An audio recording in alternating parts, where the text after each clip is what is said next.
Dear friends, I hope you all are well and keeping safe. So I'm reading this book called Freedom at Midnight, written by Dominic Lapierre and Larry Collins. This is a historical nonfiction book which talks about the events that occurred during India's independence and partition. So as I was reading the book, I found across some intriguing and interesting facts, which I thought I'll share with you on this platform.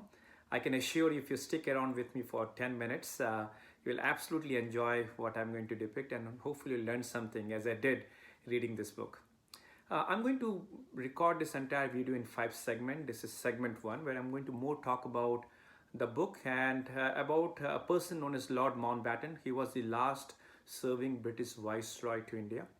Um, the segment number 2 to 4 is about Lord Mountbatten's 4 meetings with 4 prominent leaders of India.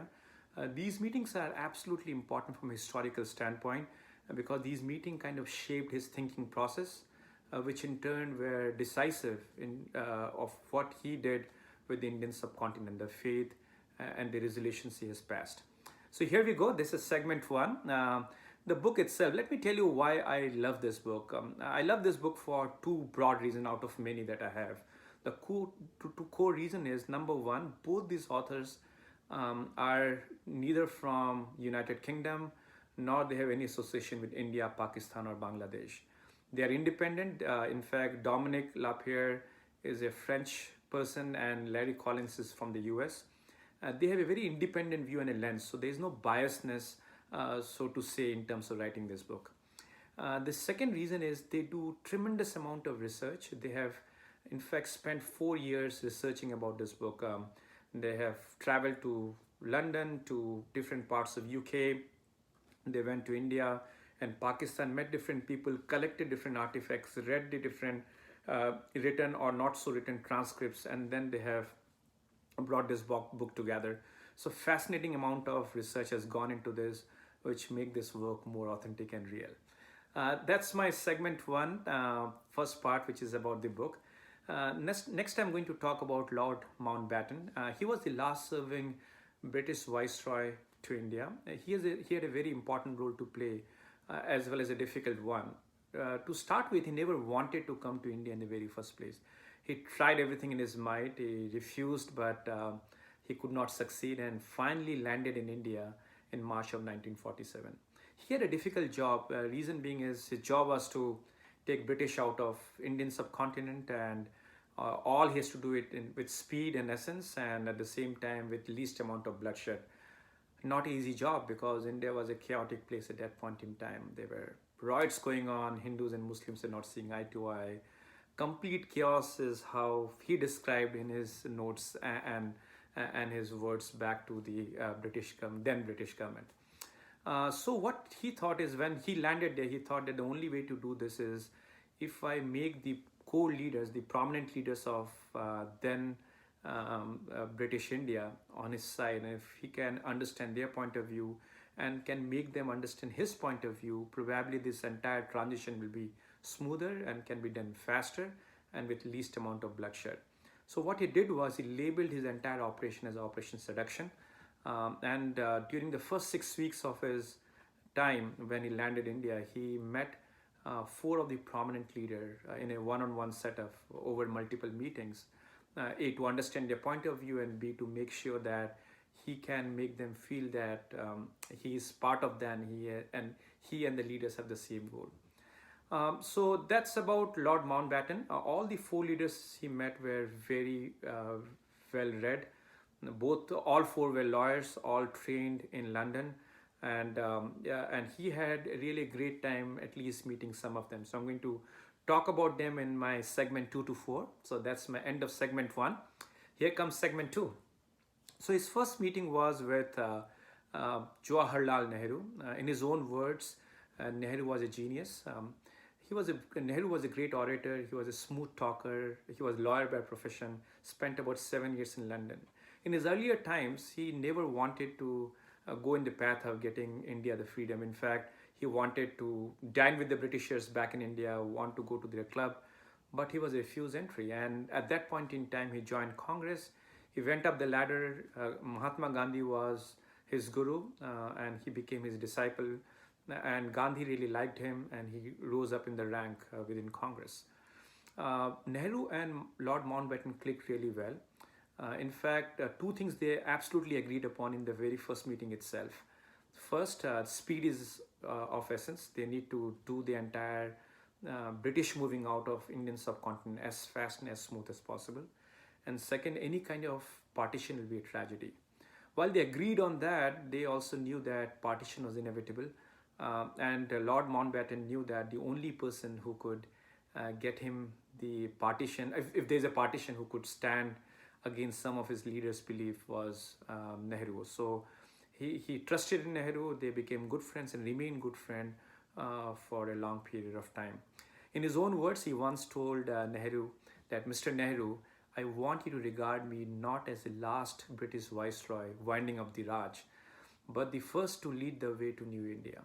Nehru was amused by what he said, and in his remarks back to him, he said, aha, now I know what they mean when they speak about your charm to be so dangerous. So that's Nehru for you. That's the end of my first segment. Here I go to the next segment, which is Lord Mountbatten meeting with Mahatma Gandhi. Lord Mountbatten actually, against a lot of his officials and Winston Churchill's wish, offered his own plane to bring Mahatma Gandhi to Delhi. Mahatma Gandhi was in Bihar at that point in time, but Mahatma Gandhi refused. He traveled on a train, he took a third class ticket and reached there. And they clicked really well. In fact, Lord Mountbatten had very high regards for Mahatma Gandhi. In fact, when later in the time when India got independence and Gandhi was assassinated, he actually made a point that Gandhi will go down in the history book in the same line as Christ and Buddha. So that's the kind of respect he had. They really clicked in the first meeting itself. In fact, Mahatma Gandhi used to always carry his goat along because he used to take the goat curd, which was freshly always milk from the goat and curd was made. So while he was having his curd in the Viceroy's office, he offered the curd to Lord Mountbatten, and he politely refused the yellow porridge he saw by stating that, I don't think I ever have had this in my life. And Gandhi insisted, and he said, I really want you to try it because you have to have something for the first time.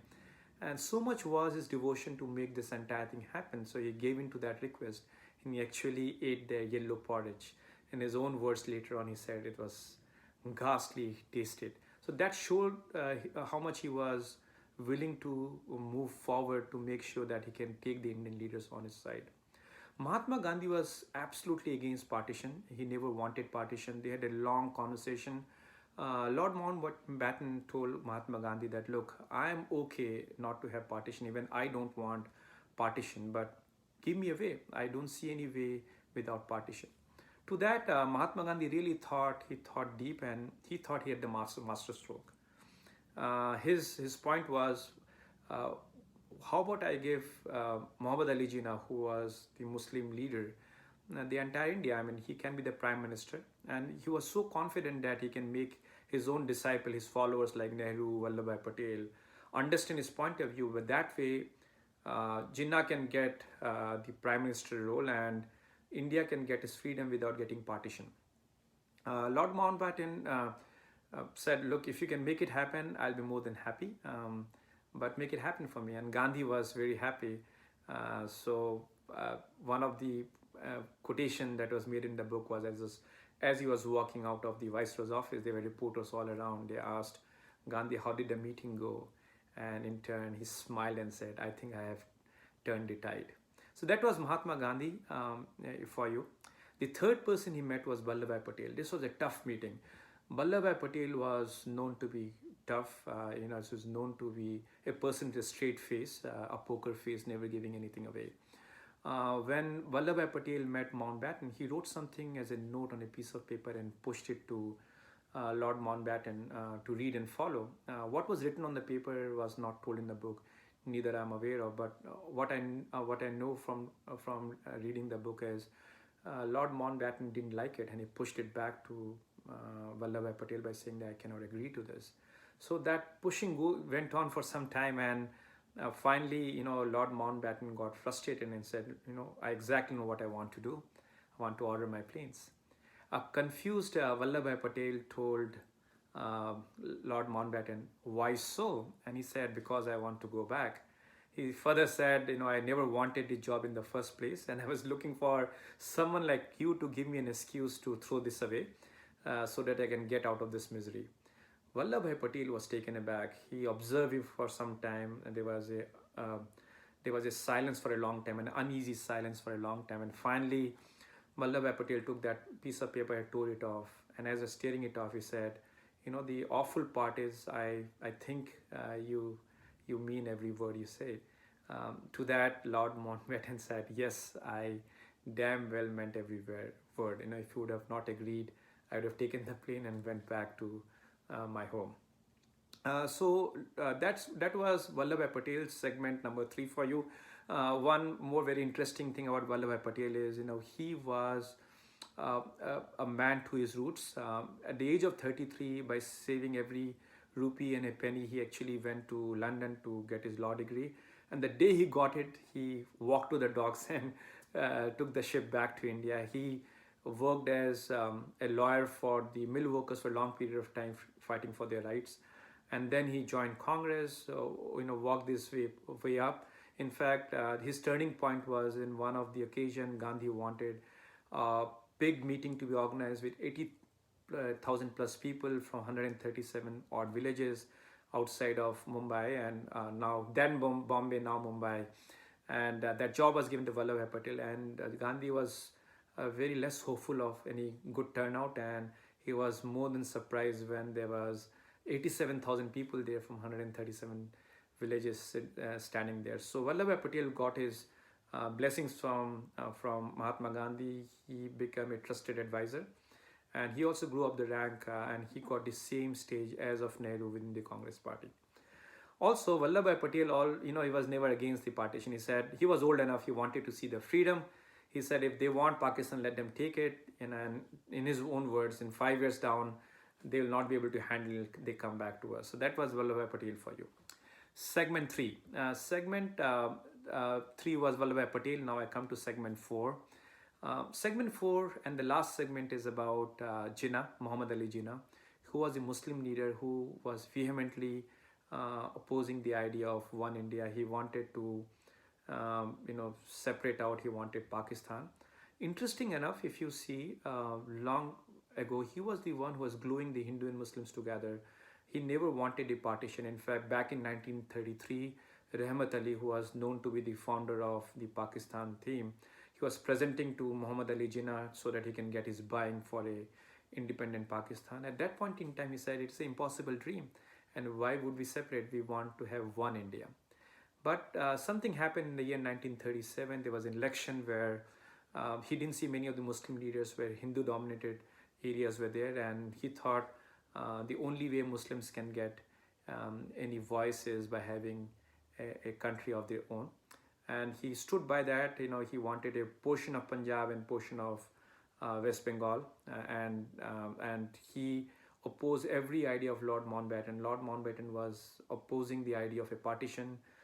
He was fearing there will be bloodshed, there will be riots. But to Jinnah, he said, no, it is operational surgical for me. If you cut the umbilical cord, I promise there will be no riots, and that I assure you. That's what he said. And every argument that Mountbatten put forward, he refuted each one of them. One of the anecdote I want to share is as a ceremonial thing. Whenever a leader met the Mountbattens, there was a picture ceremony where he thought he'll be in the Edwina Mountbatten, wife of Lord Mountbatten, in the center. He'll be on the side, and he kind of rehearsed a line. But when the picture ceremony happened, he landed up standing in the center instead of on the side. But since he memorized the line, he thought might as well as say it, and he said, "Aha, a rose between two thorns." That went as a gaffe in the history books.